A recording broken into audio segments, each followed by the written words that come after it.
Hello scrappers. It has been a week or two since I made a video, so I thought I'd make a real quick short one here. This little load I brought in tonight. Been bringing in a few little loads. If you look there, I brought in a tiller and a Honda mower, which I put it right there. Brought in a couple others the other night.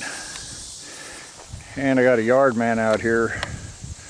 The guy said I kept throwing belts off the mowing deck, so it probably just needs a guide or something, but I think it's been sitting a while, so I'll probably have to go through the carburetor and flush the fuel tank. But I thought I'd just make a real quick one. I'll have to do some research on this old John Deere. I think it's a 212. I think the number is intact on the other side. And this old John Deere 314. A couple old ones.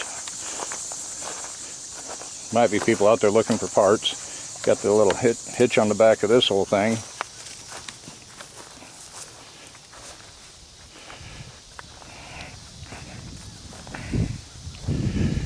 This whole trailer is working out pretty good for loading these things up. Hydraulic tilt, and of course I've got my winch there on the front. So, and my old 1-ton truck, long wheelbase on that thing. And for unloading them, I'm just taking my tractor, putting a couple straps on each end of it, putting them on the 2 on the front, 2 on the back, lift it on up, and take it where I want it, set it down, pull the straps, come back, get the next one. Well, it's going to be dark here pretty soon, so I'm going to get off of here and get this thing unloaded and go ahead and take a break before I have to go into work tomorrow. So until the next video, happy scrapping, scrappers. Bye-bye.